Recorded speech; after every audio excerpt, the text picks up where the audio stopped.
Olá pessoal, esse é o vídeo que a gente vai conversar sobre 6 livros para vocês poderem conhecer. Esses livros foram os primeiros livros que eu terminei a leitura agora em 2025.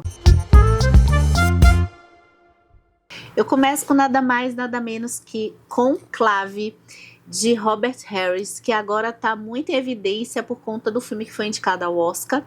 Eu não sei quando esse vídeo foi publicado, acho que ainda não rolou o Oscar, porque parece que o Oscar vai rolar no Carnaval. Mas enfim, o Conclave é um livro que eu conheci no ano passado, esse aqui, ó.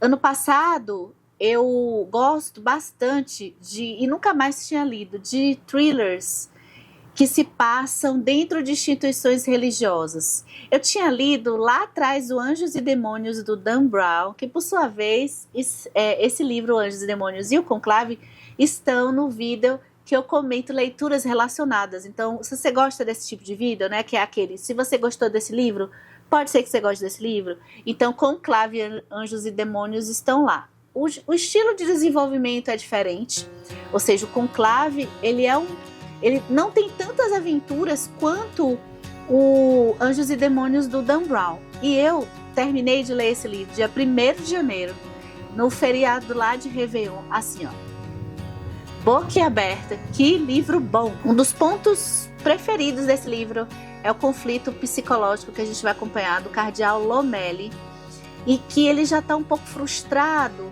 com a questão dos dogmas cristãos da Igreja Católica, o funcionamento de certas coisas, e é ele que vai intermediar o conclave após a morte do Papa, de que se trata de uma reunião de diversos cardeais do mundo inteiro que ficam ali na Capela Sistina, votando até ter uma numeração específica para eleger o próximo Papa. Esses homens são homens santos, só que eles escondem algo que eu gosto de perceber, especialmente dentro da instituição da religião católica, que é a humanidade e o quanto que essa coisa sagrada, de sacralidade, é perdida dentro de instituições que, para funcionar, precisam de relações que são mediadas por seres humanos. Não é impossível sair dos dilemas, das fraquezas, das rivalidades, das brigas de posicionamento que a gente vai acompanhar desses homens aqui. Então a gente tem, de certa forma, alguns que têm uma posição, podemos dizer, mais progressista com relação à igreja. Aliás, o Papa que falece no começo do livro, ele já estava trazendo algumas mudanças importantes para a instituição da Igreja Católica. Então, fica a possibilidade de um sucessor ter um pensamento mais conservador e acontecer um retrocesso. O Lomelli, a gente vai acompanhar por meio dele o dilema de alguém que ele precisa ser neutro, mas intimamente ele não é. E a questão ainda fica mais complicada, porque ele vai descobrindo, ele vai sendo envolvido nessas intrigas e no passado de alguns desses cardeais que são aqueles que estariam mais propensos a ser o futuro Papa. Ele também vai mergulhar em algumas questões que o antigo Papa, algumas decisões que ele tomou que estavam um pouco secretas, então ele vai procurar descobrir quais foram essas decisões. E a gente vai ficar nesse clima, de certa forma, um pouco de suspense junto com o Lomelli.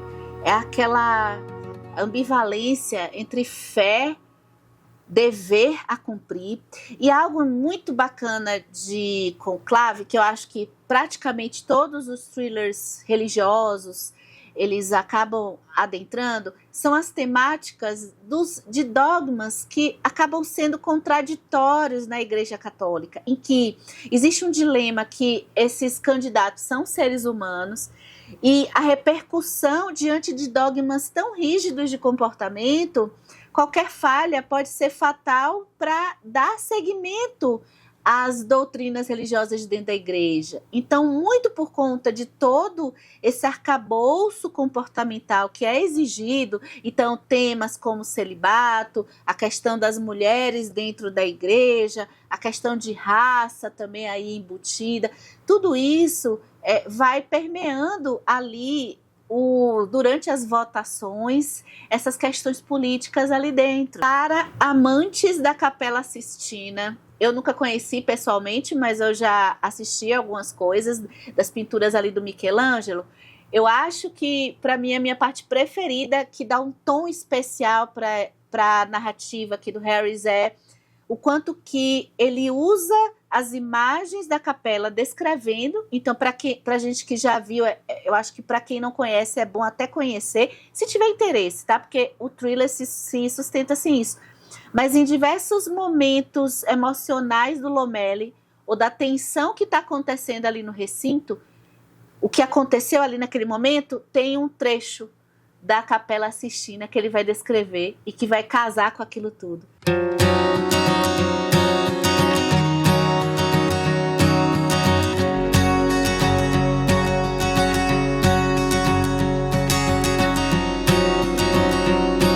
Não é um rio, da escritora argentina Selva Almada.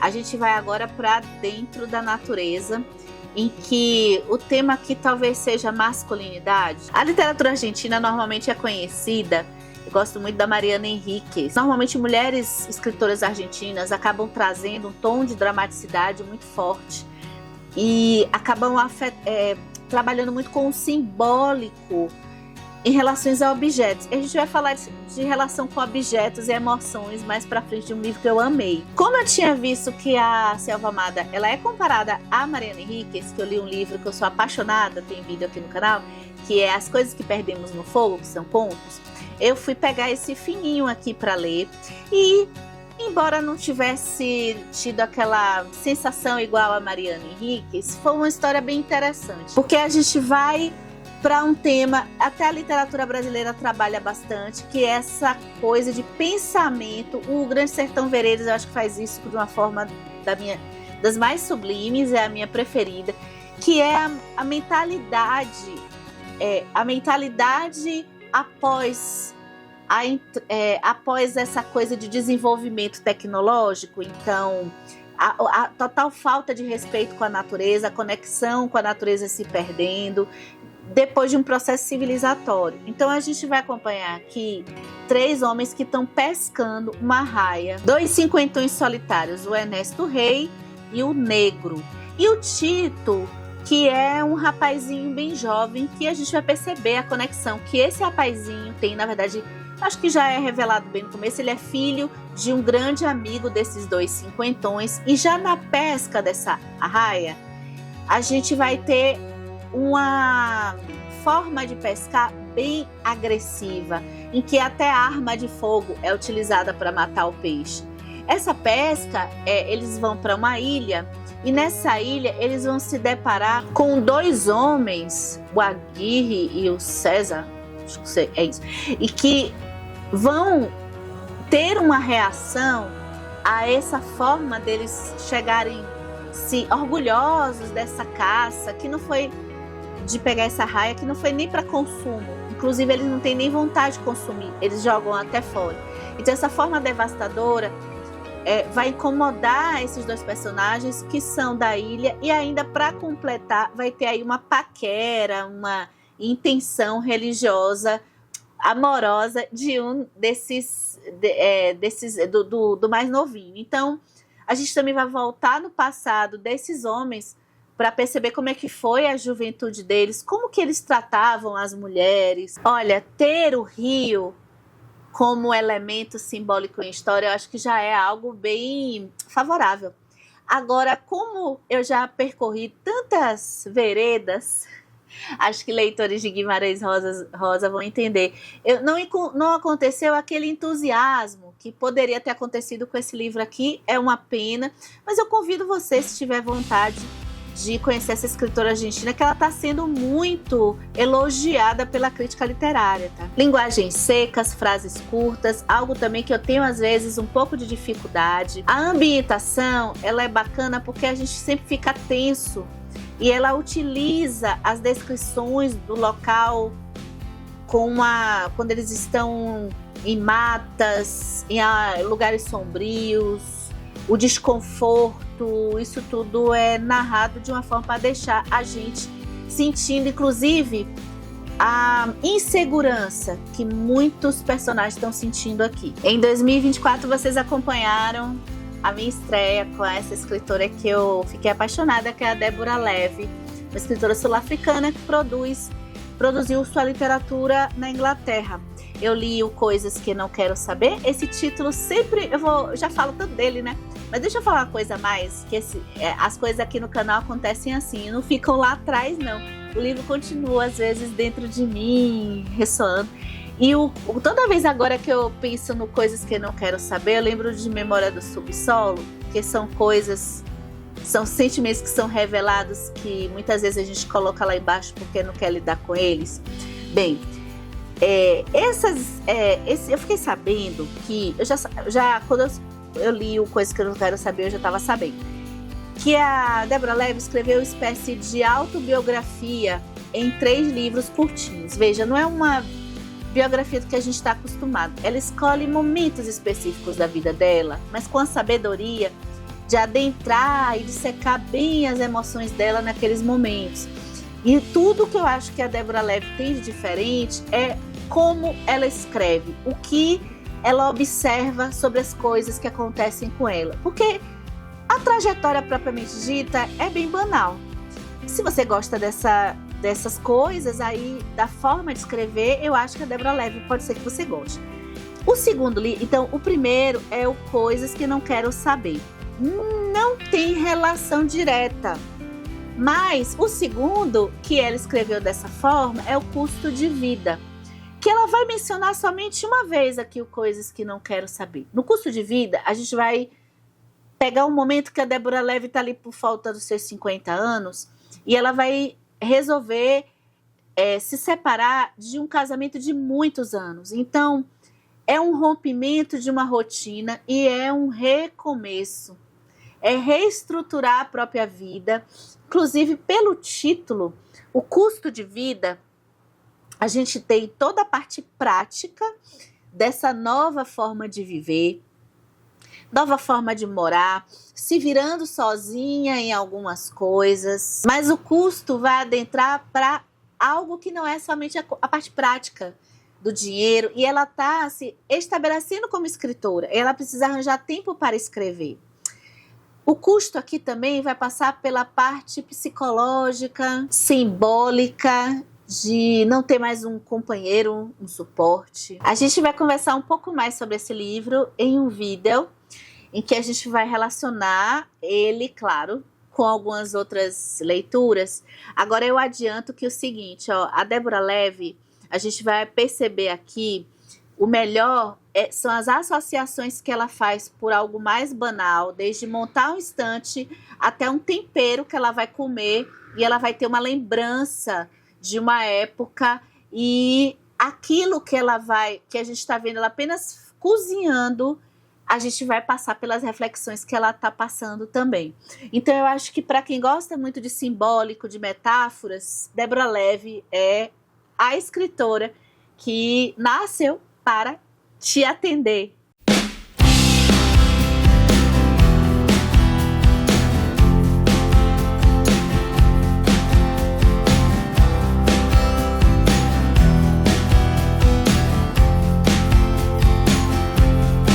Outra dobradinha que eu fiz foi com a Ana Sui. Eu tinha lido em 2024 o fabuloso A Gente Mira no Amor e Acerta na Solidão. Gente, vocês acreditam que até hoje eu tô pegando coisas desse livro para pensar tantas outras coisas que eu tô lendo? Eu acho que é aquele tipo de livro que ressoa na gente em várias outras oportunidades, que a gente perceba relações de amor, de afeto entre personagens. Isso aqui é lindo, tá? Entrou na lista de melhores do ano do canal. Se você não assistiu ao vídeo, eu vou convidar você para assistir. E eu peguei aqui poesia. Ana Sui na poesia com A Corda que Sai do Útero. E a brincadeira, corda umbilical, a brincadeira com as palavras foi o que mais me encantou aqui. E como que ela trabalhou muito bem. Veja, eu não sei, eu tenho que fazer sempre essa observação, porque às vezes vem pessoas novas aqui no canal. Eu não sei comentar muito poesia, tá? eu sinto mais a poesia do que eu elaboro para falar com vocês, então me perdoem alguma coisa, porque o que eu posso falar das poesias da Ana Sui é como ela também trabalha o tema da maternidade, embora acho que não seja nem essa uma pretensão teórica. Bem, Ana Sui, psicanalista, tá? A gente mira no amor e acerta na solidão é um livro que vem de uma tese de doutorado dela, que ela coloca numa linguagem mais acessível, para a gente poder compreender qual a relação, que eu acho fabulosa, que existe entre amor e solidão, como que a solidão ela é muito importante antes de qualquer coisa para a gente poder olhar para o outro e ter uma relação saudável com o outro. E ela vai passar por literatura, por cinema. E aqui é a relação da maternidade. Ela comenta que foi escrevendo essas poesias durante a pandemia e que já tem escritos que vão desde quando ela está grávida, então a gente percebe o vínculo materno, muitas vezes até doentio, então parece que é até uma coisa de reconhecimento, que na psicanálise a gente sabe que uma das coisas principais é romper um pouco essa relação feto e útero, porque feto e mãe, quem gerou esse vínculo que vem muito da corda, ela trabalha nas poesias e parece que ela escolhe separar cada grupo de poesias por uma historinha até a calma, que também é um vazio para a mãe, da criança seguir o seu próprio caminho, né? Então, eu gostei bastante de ter lido. Esse foi um livro que eu li de uma forma que eu achei... Foi inovadora. Eu já faço um pouco isso, mas não do jeito que eu fiz aqui, que eu conversei com a Ana Sui, embora ela não tenha me ouvido. Eu ia respondendo até algumas coisas dos trechos da poesia dela. Então eu posso ler assim alguns que eu marquei aqui para vocês terem uma ideia. Então, ó, todo mundo escapa de mim, menos eu. Sabe? Bota na minha cabeceira. Ó, um filho respirando é a coisa mais viva que sai de um útero. Vou te prender no útero da minha casa. Chega de ir embora de mim. Agora vai ficar na amarra. Cansei de esperar o amor amarrar algo. A Ponte des Arts, em Paris, teve os cadeados dos casais retirados, por risco de queda. Prender pesa, mais do que a ponte do amor pode aguentar. Próximo livro é um livro fininho, mas bem cascudo, que eu li sobre literatura. Ele é do teórico Mikhail Bakhtin, que eu comprei esse livro e mais um outro dele por conta das leituras do Dostoiévski, que eu me apaixonei. Então já tem um tempinho que eu tenho esse aqui em casa, que se chama Notas sobre Literatura, Cultura e Ciências Humanas. Organização, tradução, pós-fácil e notas de Paulo Bezerra. São 3 notas do Bakhtin, que ele pensa um pouco sobre a literatura e a interpretação da literatura, ou seja, a interpretação dos livros que a gente lê, sob a ótica da cultura, saindo um pouco só do panorama histórico. E quando ele pensa cultura, ele não pensa na gente ir. Por exemplo, eu estou lendo Dostoiévski, então é interessante eu saber sobre a Rússia naquele período, as questões que eram discutidas pelos intelectuais russos naquele período. Para Bakhtin é mais ainda. Ele vê como que aquele produto, a voz daquele escritor é uma acumulação de culturas muito mais antigas, né, de um período muito mais extenso do que aquele período histórico propriamente dito. Esse aqui é um livro que eu acho que é interessante a gente ter um pouco de estofo para ler. Eu tive essa sensação, tá? Porque eu não estudo letras, nunca estudei. Então, em alguns trechos, eu acho que eu tive um pouco de dificuldade. Mas, em outros, eu acho que dá sim para quem é curioso ou curiosa adentrar, que em outros me trouxeram reflexões interessantes. Como, por exemplo, ele vai dizer algo que eu não tinha pensado tanto. O quanto que aquele escritor, aquela obra de literatura, e ele está expandindo para a cultura, então vale para peças de teatro como Shakespeare, que ele dá o exemplo, o como que o entendimento daquela obra não pode ser fixo no tempo, justamente porque ele é fluido, ele muda.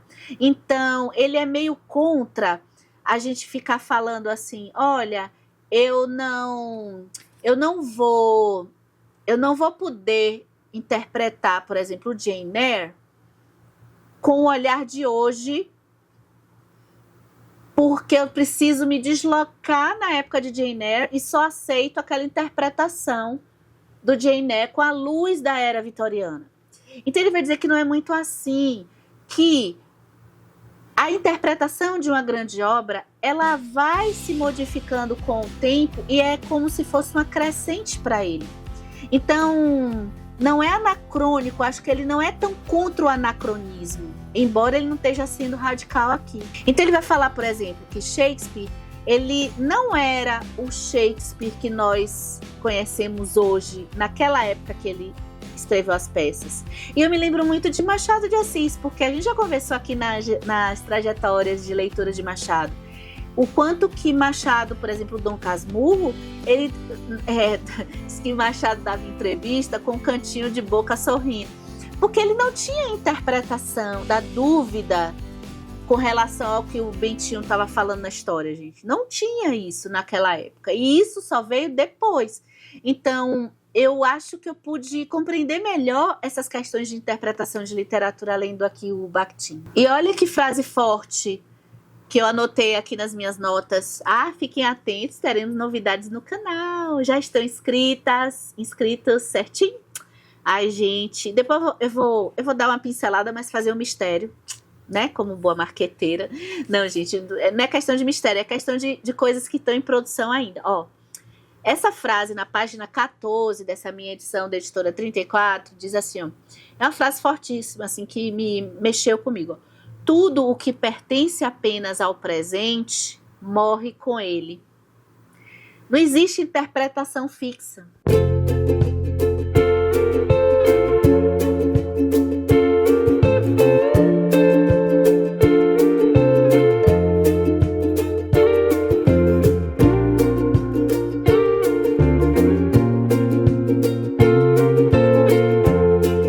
Eu tava ali, aqui olhando, que eu anotei tanta coisa também sobre esses textos. Eu não vou deixar o vídeo grande, mas depois, quem sabe, a gente retoma para conversar um pouco mais sobre esse aqui.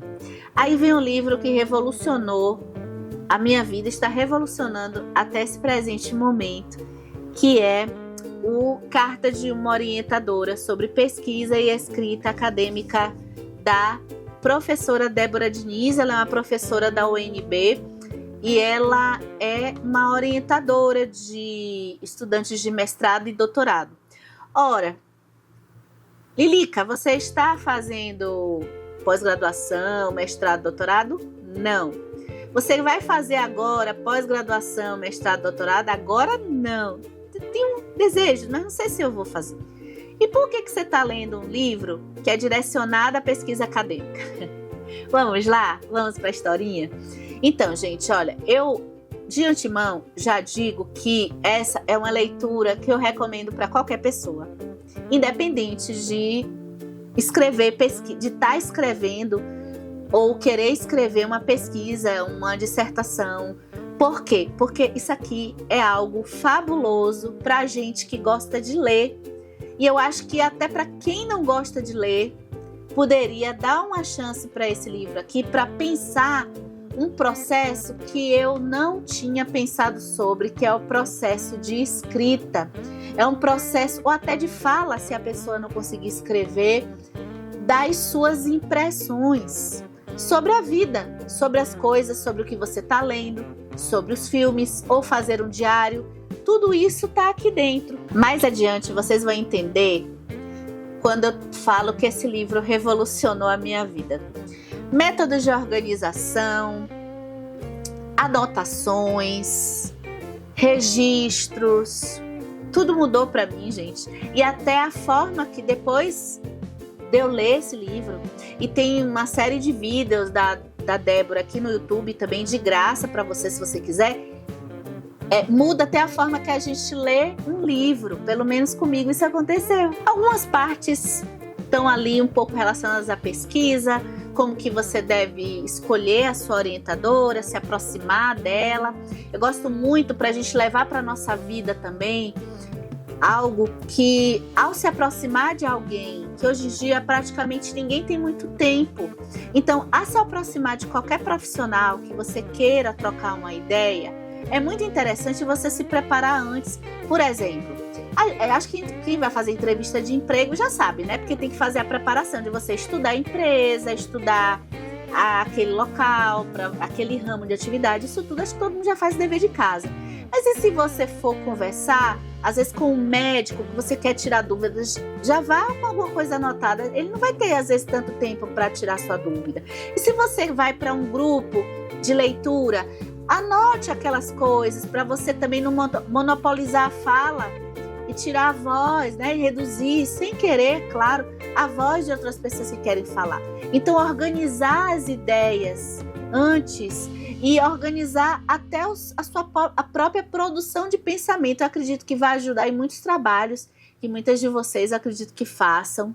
E isso está aqui nesse livro. Outra coisa que eu achei fabuloso porque ela vai dar sistemáticas de anotações, como que você deve construir o seu pensamento em suas anotações. Uma coisa que me ajudou demais é que ela fala de as referências bibliográficas e o que você vai ler e o quanto que isso para mim, não sei se é o TDAH que interfere, mas às vezes eu me sinto perdida num universo grande de coisas que eu tô lendo e muitas coisas até dissonantes. Como ela fala que é interessante a gente traçar alguns caminhos relacionados, fazer mapas para que o aproveitamento daquela informação fique com a qualidade melhor. Então, enfim, gente, o que mais? Tanta coisa, vamos lá.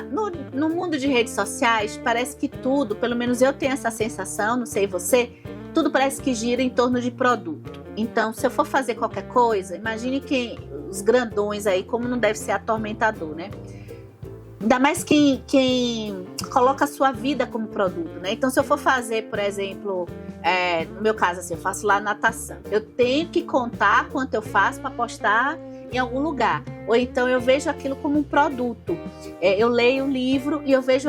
Isso acontece comigo porque eu tenho um canal. Olha que não é uma coisa profissional, mas já acontece que eu olho um livro assim, então numa passagem, isso aqui dá um vídeo. Então eu tenho que me educar para fazer uma espécie de domesticação, porque nem tudo que eu estou pensando precisa necessariamente virar um produto. Até porque a gente não tem esse tempo para fazer as coisas que a gente precisa. A gente precisa elaborar coisas que podem ficar como um rascunho. Eu nunca tinha parado para pensar nessa possibilidade de rascunhar coisas que a gente está fazendo. Como pensar num processo, sem pensar no fim em si mesmo. Gente, tem reflexões por demais aqui. Eu acho que eu vou parar para não ficar muito gigante. A gente já apresentou os 6 livros aqui para você e agora é a sua hora de participar desse vídeo. Eu vou adorar se você colocar aqui nos comentários do YouTube livros que vocês leram recentemente, para eu poder conhecer e todo mundo que passar aqui no canal conhecer também, tá? Me conta se vocês conhecem alguns desses livros, se vocês já leram, dicas de livros parecidos com esses aqui. Eu vou adorar. Até o próximo vídeo.